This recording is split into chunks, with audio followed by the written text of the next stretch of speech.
being a biker is so funny to me. People buy bikes and get a vest so they can put little patches on them, wear black t-shirts and chaps, and strut around like a badasses. I stop and help if it's needed. If somebody is on a cell phone and stop, I keep going. I've stated on this page before, because you own a bike doesn't make you a biker. Well, that's actually a very good comment. So, this is what I respond to that one because I know that it's not gone because I travel around the United States. But it is interesting because I definitely respect you, sir, for being in a club and living the life. But again, another physical attribute again of saying, hey, I'm looking at how you're wearing stuff. A lot of them wear because they just wear for safety purposes. And mind you, maybe it's comfortable to them. It's fascinating how we keep putting physical attributes in front of our hearts. But yeah, I'm praying. It's a hard conversation, especially with new riders coming in. But I never want to shut the door and say it's gone. It's not. I've seen it firsthand. Okay, do unto others as you would have them unto you. I have been riding since 12 years old. I am now 72. Wow.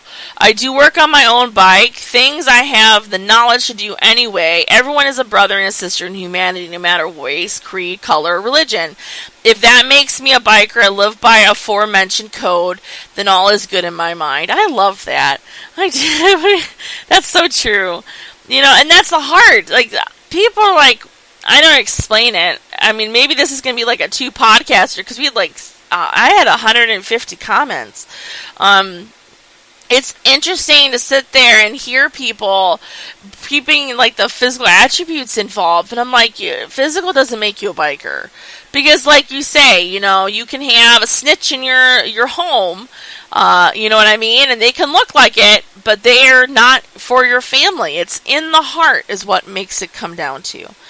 Alright. I live my life by a set of principle, rules, or codes I learned from old men when I was a kid, the NCOs and men that stood by me. But to put it simply, I'm not a nice man or a kind man, but I'm fair, honest, reliable, and consistent. I know what I am and what I'm not. For those I share, life's small umbrella was something I won't do. So that's awesome. I believe that I don't know. I remove my own bias, but I do put my own viewpoints in as well, on a side note. And, I grew up in a household where you respect your elders, but at the same time, if you have a different opinion or if your elders are hurting you, then you're going to speak up. It was it's like a balance. I always felt like it was one of those, what is those weights you did in school, where you have to have that balance, and you have to feel that balance. Your boundaries are balanced. You know what I mean? All of us have boundaries. All of us have to respect boundaries. And how can we coexist together and do better? And respect your elders. I absolutely love sitting down with my family, listening to history, family stories. And whenever we went antiquing to get my mom stuff, I absolutely adored hearing why and where that stuff came from, but also the stories of how those people lived and what they learned from life. I think that's powerful. Because then you take it and then you learn from it, so you don't keep repeating the mistakes. Well, to be honest, here's another comment. Well, to be honest, with you after 30 plus years, I've never really called myself a biker. I just ride my motorcycle and work on my motorcycle and spend all my money on my motorcycle. And he laughed. If that makes me a biker, then okay. Maybe other people have labeled me a biker. I try to live my life according to a golden rule and help others and love myself and my neighbor. I just think it's what a good human being does. I just happen to ride a motorcycle.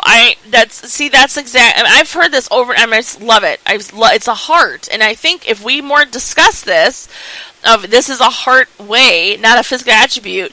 Number one, we'll stop having that negative attributes towards people trailing their bikes, especially when it comes to elder bikers. Number two, maybe we'll stop judging each other for not wearing helmets, judging each other for what patches we have on, judging each other for what we're wearing, and understanding that, hey, you're sitting on a seat. Let's judge based on what we're riding, not what. Okay, I can come back and bite me in my butt. Making sure you're not, your heart is what you ride. You've loved the ride. You've riding 2 wheels, 3 wheels. Let's do, have that aspect. You're a biker. But then as you get older, you still have the heart. If you can't physically ride, you're still a biker. Yeah, I came off a little weird. But you guys understand what I'm saying. I hope you guys do. The biker code to me doesn't exist. This is another person. The biker code to me doesn't exist unless you're old or a patch. Because most don't really understand when they call you a brother. Just don't believe the dream anymore. Oh, that's devastating. Yeah, somebody said it's sad to hear to that comment. And then he comes back is, me also, it seems a lot of things I used to believe in don't exist and maybe just weren't true. Well, we're making it true, sir. So just so you know, if you feel that way, because it's there. Somebody else said they were true. Lived by the code 50 years. I fucked up and I didn't teach it. I didn't pass it on to the younger brothers. It was my job to keep the code alive and failed miserably. It's not your fault to believe in. It's mine. Oh. It's a lot of people's faults. Can't bitch about the new generation not moving along in old ways. Yeah, it's not because a lot of people are coming in that have not grown up in the biker way, you guys. A lot of people are coming in new, like I'm new, but it's the reason why, I handle things like, I guess, not an investigation, but like a learning. Like, I'm constantly learning. I always believe we're teachers and students to the day we die. If I don't understand, I want to learn. I want to humble myself and listen and understand. We're losing the listening skills in society in general. I read I think it was a TED Talk I listened to about how active listening is going away because we're talking more than listening. Everyone has a podcast, which we do too, ironically. But outside of this podcast, you guys, I shut my mouth and I listen. Mind you, I might step in the conversation here and there and try to relate because I can understand that, and that helps me grow the conversation. We're losing our communication and listening skills is what's happening, and I hope that I can help bring that back. So he said again, really, no one's fault. Times change, people, and attitude changes. The past is forgotten history. I'm going to add him as a friend.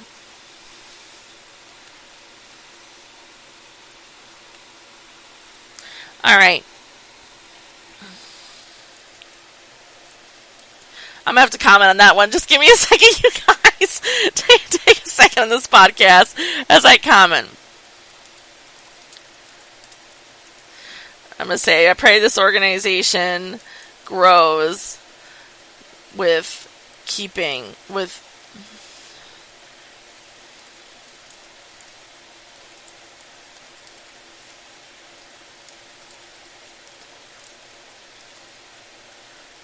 Alright, so next one, because we're almost done here. Somebody says, I'm old school and I read about motorcyclists not stopped for brother and sister on the side of the road. I just can't conceive it. Somebody else said, I've been riding since mid-70s, so I'm old school. Last time I stopped for a rider on the side of the road, he was playing with his phone and he said, thank you for stopping. Somebody else says, a similar thing just happened to me. I was walking up the road towards the motorcycle from a store where he got up to me and said he was good talking to girlfriend on the phone and walked back to store for Coke. Thanked me for stopping. I took off. Glad we didn't have a breakout tools. I will continue to stop. Yeah, I think you have to. I know it's hard. This is a whole other dialogue, and I think next podcast we'll talk about stopping for motorcyclists and bikers. And so I think it's really important no matter what to stop still. Even if they have that help. It takes 2 seconds to sit there and say, you okay? I always have and will always stop. It's who I am. I may need the same thing in my life. Well, glad however that happens. Let's take a look. We still have, somebody posted a meme that says bikers and cruisers, and they say assholes and sport bikes. Listen, you guys, again, we have to break that stereotype between each other. Some of the first bikers that I've ever met were sport bikers, and it's pretty amazing to sit there and listen to sport bikers talk. Like, a lot of them came from bikers' ways. A lot of them, live the biker life. It's something that we have to break. There's clubs out there that have sport bikes. And they do it. They do a very beautiful, admirable job in the communities. Us generalizing is shooting ourselves in the foot. That is fact. And I pray that can stop. Maybe, I don't know. I just pray that we can stop judging the sport bike, the physical attributes of your bike, you guys. So a lot of people got confused with biker. I'm talking about generalized. Again, we're a national organization for every single rider. So mind you, yes, the clubs can come in, like some of the dialogue can deal with club life, but I'm not a club life, guys. And Amelia isn't either. No, we have two bros behind us, and their emotional standpoints go into this organization. We will never be a club. We'll never, we'll walk beside clubs. We'll be there for them emotionally on a humanity standard.